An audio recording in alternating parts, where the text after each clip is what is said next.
Pertanyaan saya satu. Kita kan beragama dari kecil bukan? Kenapa kebijaksanaan tidak tumbuh? Ada apa? Karena jiwa kita mati. Kita lebih suka melakukan aktivitas rutin. Ritual yang diulang-ulang, tetapi ritual tidak membangun kesadaran. Kenapa? Karena kita tidak mengerti. Makanya perintah sholat itu indah sekali. Bukan laksanakan sholat, tapi dirikan sholat. Karena kalau dirikan sholat, tidak mungkin dilakukan oleh jiwa-jiwa yang belum hidup. Berarti harus dibangkitkan dulu dong jiwanya. Kalau jiwa kita mati, mabuk nanti ketika sholat, ingatan kemana-mana. Gak bisa ingat kepada Allah. Makanya dirikanlah sholat. Bangkitkan dulu jiwamu. Sampai kamu bisa ingat kepada Allah. Maka Nabi Muhammad Isra Mi'raj dulu sebelum sholat. Jadi sholatnya berkesadaran. Paham sampai sini? Jadi ternyata sabar itu perlu kekuatan. Kekuatan itu perlu dibangun lewat kebijaksanaan. Indikator kebijaksanaan sudah saya jelaskan tadi. Baru kita akan tumbuh. Dan syarat tumbuh harus hidup dulu jiwanya. Maka harus dibangkitkan dari kematian jiwanya. Kira-kira gampang ya? Gampang ya?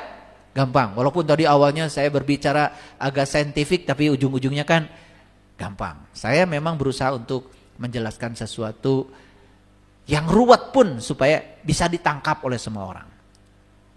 Lanjut. Nah ini surat Shad ayat 38. Surat ke-38 ayat 18. Kalau itu ayat 17 ya. Ayo kita lihat. Inna syahornal jibala ma'ahu. Yusabbihna bil asyiyi wal isyraq. Sesungguhnya kami menundukkan gunung-gunung untuk bertasbih bersama dia di waktu petang dan pagi. Gunung bisa bertasbih.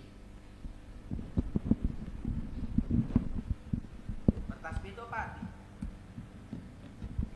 Bertasbih itu apa? Bertasbih itu kan menyucikan Allah. Allah Maha Suci. Allah Maha Suci. Kita disuruh bertasbih. Bertasbih itu bukan menyucikan Allah sebetulnya. Allah nyuruh menyucikan diri kita. Gimana caranya? Caranya akses Maha Sucinya Allah. Supaya Maha Sucinya Allah menyucikan kotoran kita. Itu sebetulnya pengertian tasbih.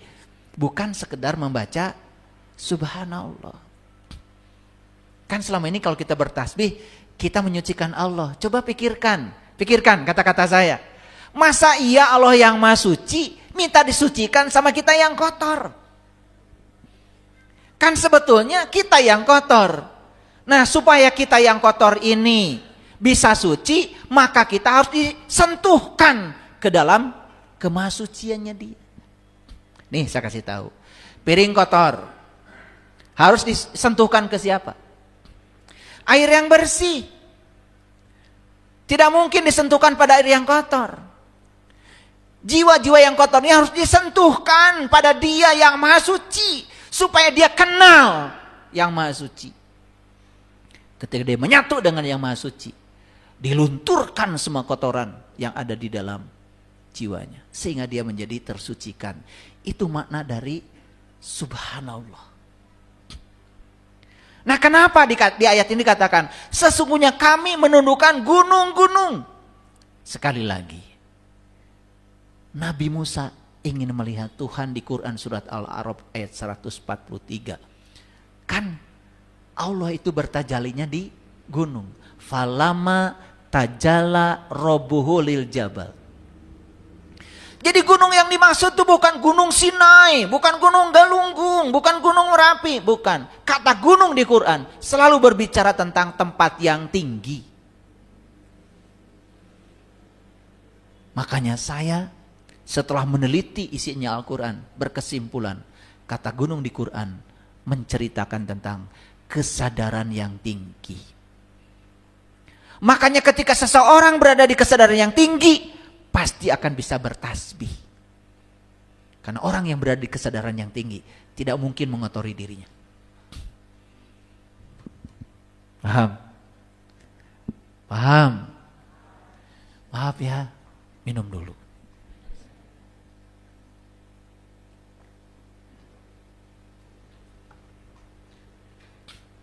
Dari tadi dia udah teriak-teriak sama saya. Sabar.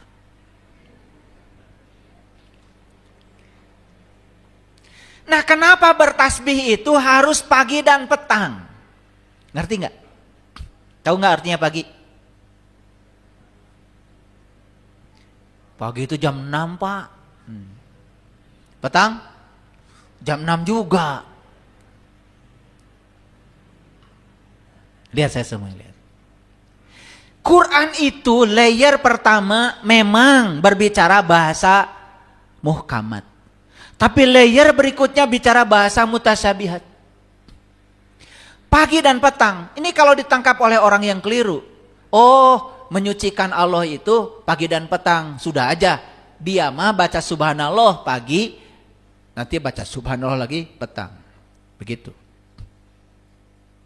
Jam 12, tak ada perintah. Jam 11, tak ada perintah. Ada perintah ke pagi dan petang. Ini kekeliruan. Padahal hidup itu kan jam 6, jam 7, jam 8, jam 9 terus kan. Hidup itu sepanjang waktu. Lihat saya semuanya. Pagi itu peristiwa bertemunya gelap dan terang. Petang? Peristiwa bertemunya terang dan gelap. Terang melambangkan kesucian. Gelap melambangkan kekotoran, kejahatan. Jadi, bila mana ada kekotoran, kegelapan, hadirkan selalu kesucian, cahaya. Jadi pagi dan petang itu bukan soal waktu.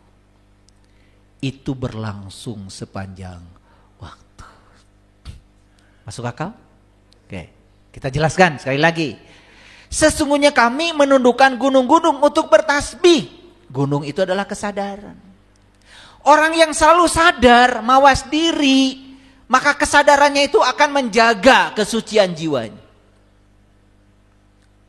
Mau melakukan tindakan yang menyimpang dari kemahasuciannya Allah, dia tidak berani. Mau berbohong aja tidak berani. Mau menyakitin orang tidak berani. Terjaga gak kesuciannya? Itu tasbih. Kita sudah baca subhanallah setiap hari, yes itu bagus. Tetapi apa yang terjadi? Kamu bilang subhanallah lewat mulutmu, kamu juga mencaci maki orang lewat mulutmu. Itu mulut yang belum terlumuri dengan subhanallah.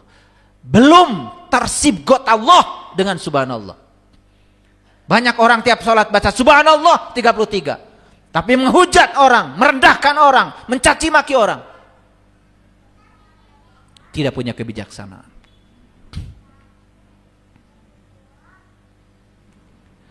Sungguh kami telah menundukkan gunung-gunung.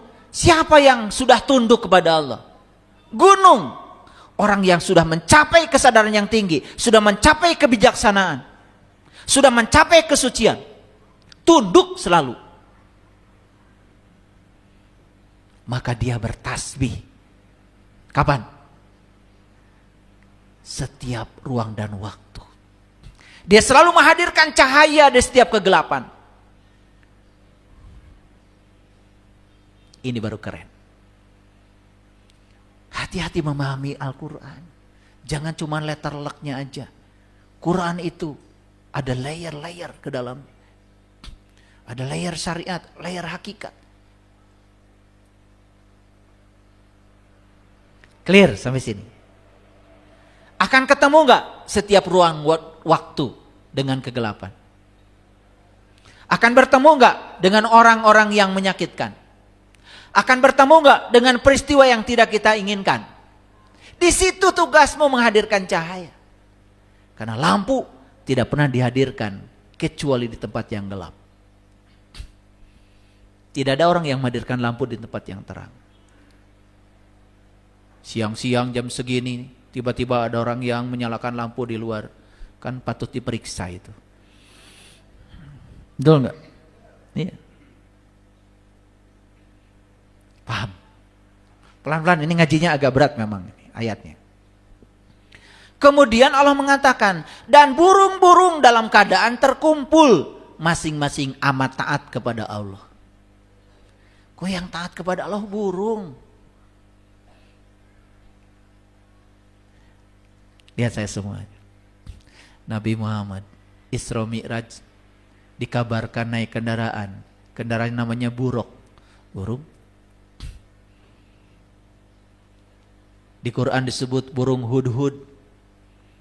Leluhur kita di tanah air ini sudah punya burung Garuda. Leluhur kita juga sudah punya burung manuk dadali. Keren. Dan ternyata selalu ada kaitan perjalanan spiritual dengan burung. Karena spiritualitas itu kan terbang. Terbang itu tidak mungkin ke bawah. Terbang itu pasti ke atas. Dan burung-burung dalam keadaan terkumpul, masing-masing taat kepada Allah. Apa maknanya? Siapa yang terus meningkatkan kualitas kesadarannya, terus terbang ke alam yang tinggi, maka ketaatannya akan berbanding lurus dengan kesadaran yang dia capai. Paham? Itu. Kemudian Allah mengatakan di ayat yang ke-20, dan kami kuatkan kerajaannya. Kerajaan siapa? Kerajaan siapa? Ini cerita siapa dari tadi? Cerita Daud, jangan lepas. Jadi kerajaan Daud yang sedang dibangun. Kira-kira kerajaan Daud seperti apa? Di mana adanya? Di luar apa di dalam? Kerajaan Daud. Apa sih kerajaan? Kemampuan Daud untuk menguasai dirinya, itu yang diperkokoh. Makanya orang yang berada di kesadaran yang tinggi, penguasaan dirinya sangat tinggi. Itu kerajaannya diperkuat maksudnya. Bukan ini kerajaan perang sini, agresi itu namanya.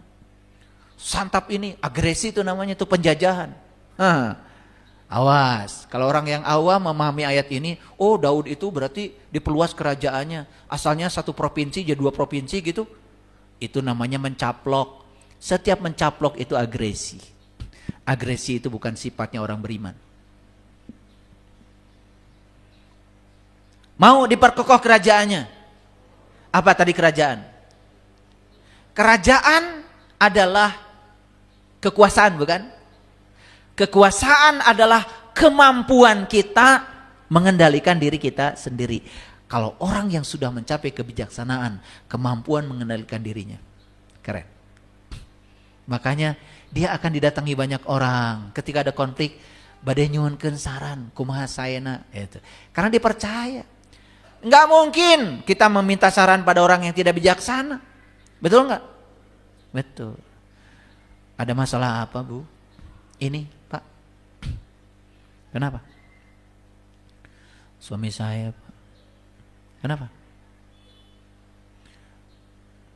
Marah-marah terus. Udah, cari lagi yang baru, Bu.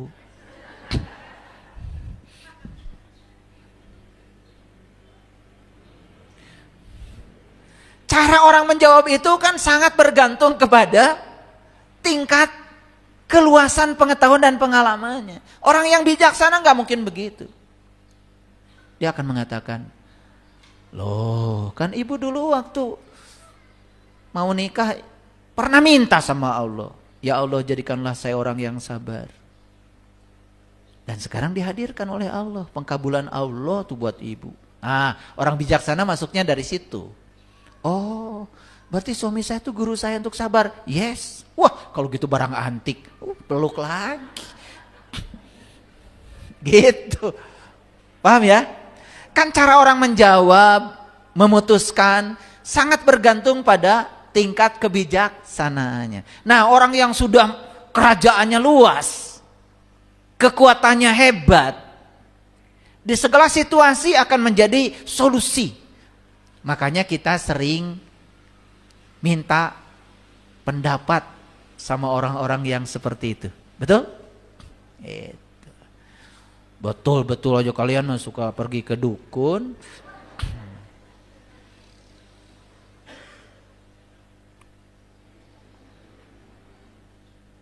Oke, lanjut. Nah, makanya wasadadna mulkahu, malak milik kerajaan. Jadi kami kuatkan kerajaannya dan kami berikan kepadanya wa atainahul hikmata wa faslal hitau. Dengan cara apa Allah menguatkan kerajaan Daud? Dengan cara memberikan hikmah dan kebijaksanaan. Jadi kebijaksanaan itu bahasa Qurannya adalah fasla. Hikmah aja. Nah, tentang hikmah sudah saya kaji di kajian sebelumnya. Jadi hikmah itu kemampuan seseorang untuk mengambil pelajaran dari setiap peristiwa yang terjadi. Nah, hikmah dan kebijaksanaan. Maka ini kemudian diangkat menjadi satu pernyataan penting dalam Pancasila. Keren gak leluhur kita? Kalau gitu Pancasila Islami apa tidak? Cocok dengan ajaran Al-Quran. Jadi kalau ada orang yang mempersalahkan Pancasila, itu karena gak ngerti. Makanya, kerakyatan yang dipimpin oleh hikmat dan kebijaksanaan dalam permusyawaratan dan perwakilan. Waduh, ternyata kata hikmat dan kebijaksanaan diambil oleh Bung Karno dari Quran surat Syad ayat yang ke-20. Keren gak leluhur kita? Jadi itu bahasa yang sangat luar biasa. Kira-kira sudah dapat intisarinya dari kajian hari ini? Sudah dapat? Oke. Baik. Mau diperbesar kerajaannya? Mau? Oke. Kalau mau diperbesar kerajaannya, yuk sekarang buka seluas-luasnya diri kita. Lihat cara semesta bekerja. Satu, ya. Cara semesta bekerja. Cara alam semesta menumbuhkan kebijaksanaan kita. Satu, semua peristiwa yang hadir dalam kehidupan seseorang adalah jalan kebijaksanaan.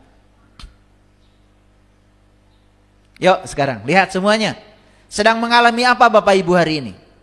Sedang mengalami goncangan apa dalam urusan ekonomi, rumah tangga apa? Lihat sekarang, itu jalan kebijaksanaan dari Allah buatmu.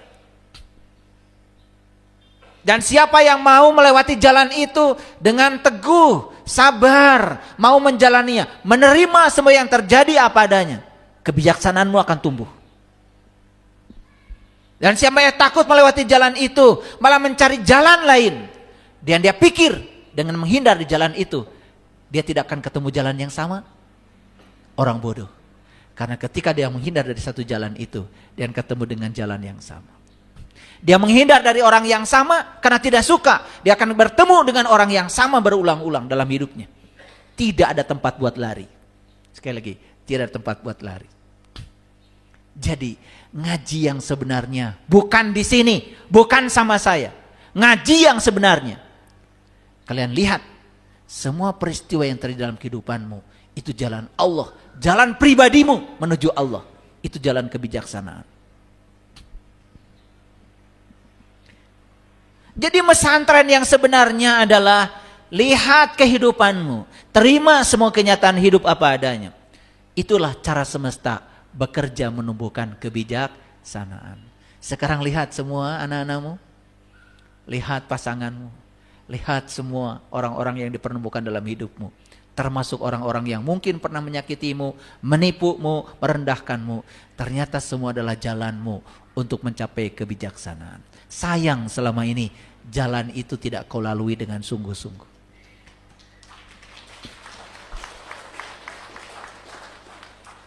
Jadi semesta ini adalah cermin kesadaran. Semesta tidak pernah membuat kesalahan. Semesta ini hidup, semesta ini terjaga, semesta ini sadar.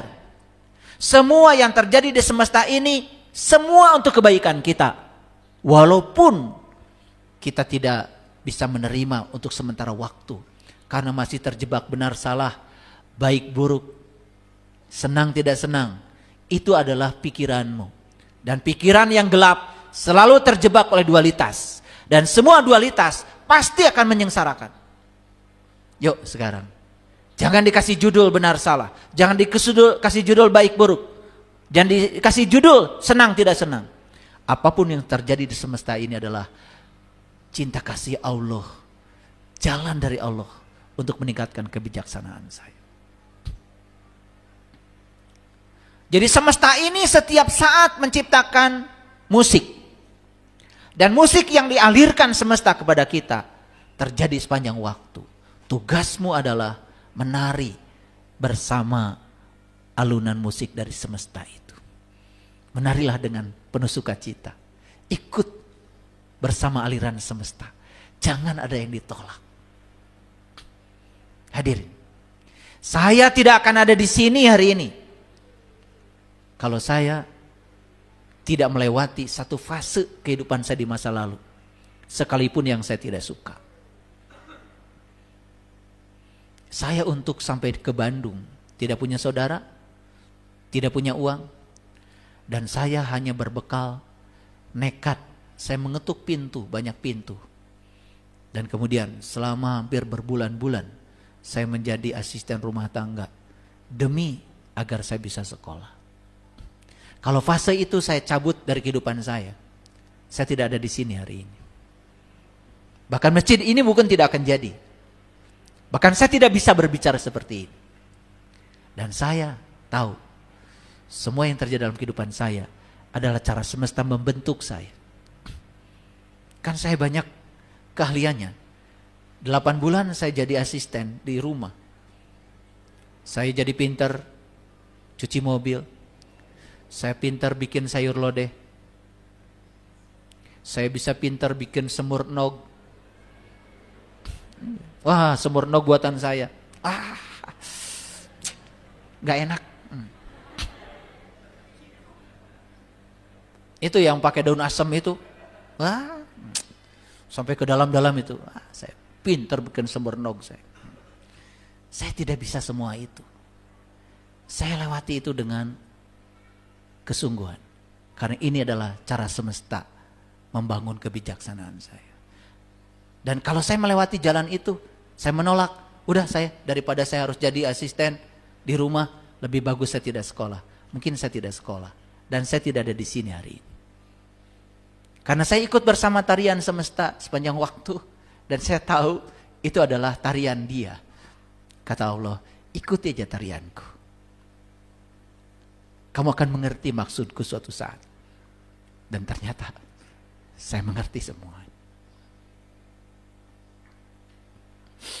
Jadi saat kita bisa menerima diri kita sendiri, apa adanya dengan penuh sukacita, saksikan saya, semesta akan menerima kita. Ternyata semesta akan menerima kita tepat saat kita bisa menerima diri kita apa adanya. Ingat ya, menerima diri bukan sekedar diri yang ini, termasuk segala peristiwa yang hadir dalam diri ini. Itu sudah satu paket. Tidak ada potongan kejadian di semesta ini yang datang secara kebetulan. Karena semua yang kelihatan potongan-potongan itu adalah satu kesatuan, satu paket, satu tujuan. Dasarnya cuma satu. Allah yang Maha Pengasih, Maha Penyayang sedang menumbuhkan kebijaksanaan kita. Kenapa? Karena dia memiliki nama yang maha bijaksana. Dan kalau kita ingin kembali kepada yang maha bijaksana, kita harus mencapai itu. Supaya terjadi proses persenyawaan dengan dia.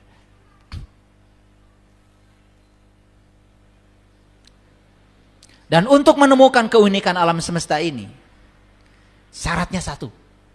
Kita harus menjadi diri kita sendiri. Hadirin, kenapa kita ini ya pakai hidupnya bahkan jadi orang lain? Potensi diri tidak tergali.